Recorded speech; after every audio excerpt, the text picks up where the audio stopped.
Hi there, many thanks for joining us on this Legacy Wealth web chat. My name is Jen, the head of marketing, and joining me today is our head of investments, Mr. David Agar.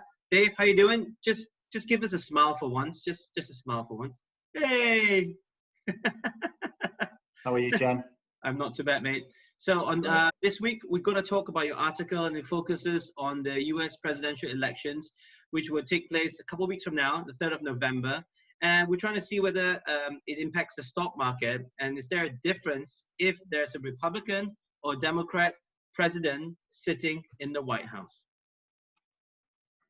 I suppose, yeah, you would say that there will be a difference. I suppose policies impact stock markets, and you would have to assume that because the two parties have somewhat different philosophies, then they might have different policies, and those different policies might impact the stock market.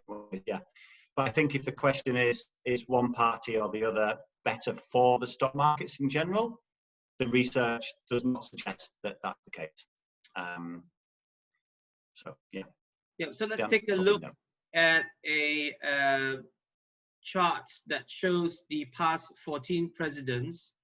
Doesn't really show a definite trend, does it, when it concerns the stock market?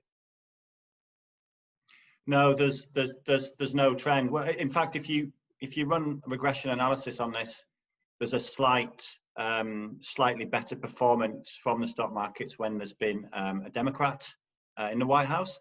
But this is due to, as you can see on that chart there, there's been two Republican presidents that have overseen no stock market growth over their terms.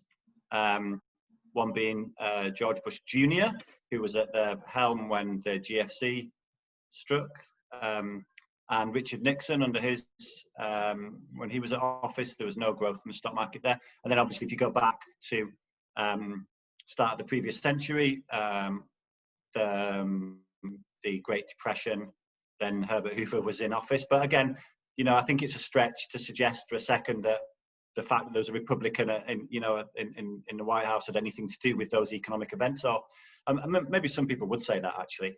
But I think going forwards, you shouldn't take from this data anything really.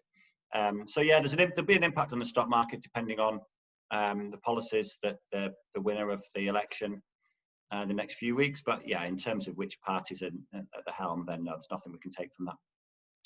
So current investors should just really stop speculating or stop looking into a crystal ball, because no one really knows what's going to happen till after the elections and beyond that, is it? Yeah, yeah, precisely that. Just get a financial plan, get some investments that align to your risk profile, and then just try and look through the noise, because it's just so much noise. And obviously events like this are just brilliant for the media, and of course it's hugely important. Don't get me wrong, but I have already seen a number of articles which talk about which stocks, which sectors, which asset classes will do well under a Republican or a Democrat. But of course, the incentive for these media outlets is just to sell advertising space. So of course they have to be, kind of try and be sensationalist with what they do. But yeah, in terms of financial planning, really, this is not an event that you should make a decision based on. Yeah, so just sit tight and watch the elections and see what the outcome may be, and how the market reacts to that. Dave, many thanks.